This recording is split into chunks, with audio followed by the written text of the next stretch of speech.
You're 8 years old, scrubbing fish guts behind your father's food stall in Edo, 1702. Your hands sting from the cold water. Your kimono smells like mackerel and grease, and your father just scolded you for spilling vinegar on a customer again. The alley hums with flies and old smoke. You smell like lunch, not a person. But no one's paid attention to you long enough to care until today. Two women appear, and they do not belong here. Their robes shimmer like koi fish. Their hair is sculpted into glossy shapes that could double as armor, and their faces are painted pale like porcelain dolls. One kneels in front of you, tilts your chin up, and examines your teeth like you're fruit in the market. She turns her hands over, checks your nails, your wrists, your ears. You try to stay still. You flinch anyway, and she smiles. The second woman hands your father a pouch so heavy it makes a thud when it lands in his palm. You don't understand until he avoids your eyes. He doesn't even speak, not even when you say his name. You listen to men talk about politics, trade, their mothers, and pretend like every word is a revelation. You flatter their poetry, their swordsmanship, their cologne. You touch their hands only when the room demands it. And yet, there is power here. Unlike lower-ranked courtesans, you can say no. If a man disgusts you or bores you, you can politely refuse. You spend your 20s being worshipped. Your name becomes synonymous with elegance. But then the silence creeps in. The younger Shinzo are prettier, fresher, and of course, faster. They laugh harder, bow deeper. You notice when your name is bumped off a guest list, when your fan doesn't get a second glance. Then you begin to think the unthinkable. Freedom.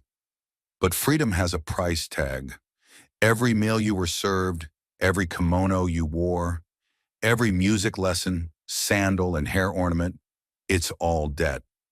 You've been working for years and you haven't even paid off your own shoes. Years later, the Meiji Restoration era slams into Edo like a cannonball. Japan opens to the west and the samurai vanish. Geisha take over as the preferred entertainers. They are simpler, more modern, and less intimidating. People forget what an Oiran was. You hear tourists confuse the names. They point at an old painting of you and say geisha. You say nothing. You were trained to be silent. Eventually, your name disappears from the registry. Your sandals are boxed, your ornaments tucked away. You weren't just beautiful. You weren't just trained. You were curated and calculated. The most expensive illusion Japan ever built. By sundown, you're behind the red gates of Yoshiwara, the sealed pleasure district of Edo. You walk through streets glowing with lantern light and crowded with silk, laughter, and perfume. Yoshiwara doesn't allow the outside world in after dark, and it doesn't let anyone out. It has its own rules, rhythm, and air. You've never seen so many people pretending to be happy all at once. You're told your name is no longer yours. From now on, you're Camuro, a child attendant in a high-ranking house. You're not there to be raised. You're there to be polished. You serve tea, carry trays, fold towels, and sleep curled at the foot of your senior's futon like a house cat she didn't ask for. You learn to wake when she wakes, dress when she dresses, and anticipate what she wants before she says it. You're invisible until you mess up. Then you're a nuisance. Your senior is a Taiyu, one of the highest-ranking Oiran in Yoshiwara. Taiyu are not just courtesans, they're cultural symbols. They speak in elegant poetry, play multiple instruments, and wear outfits so elaborate they need help walking through doorways. When your Taiyu enters a room, men bow. Women stare as she moves like she's gliding. She terrifies you.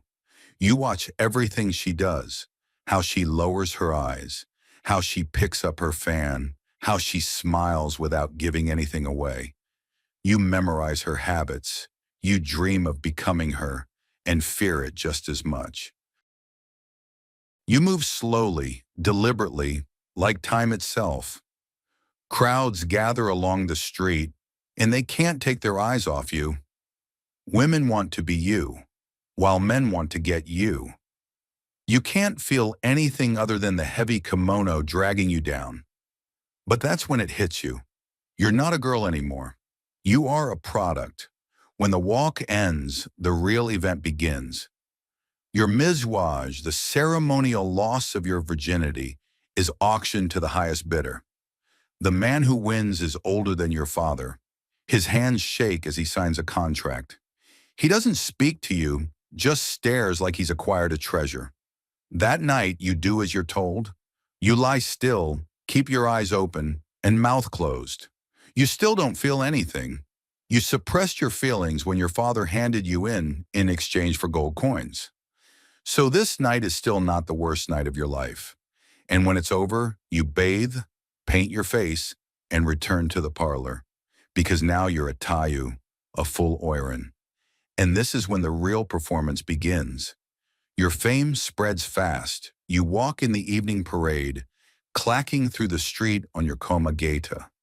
While people wait hours for a glimpse, you host banquets where wealthy men flatter you with poetry and overpriced gifts. One sends you a bonsai trimmed in your likeness. Another tries to gift you a piece of land. A third sends his severed pinky finger. You keep the tree. You burn the latter. In the banquets, you sit half concealed behind a gold leaf screen. You drink sake only when required. You laugh only when it's useful,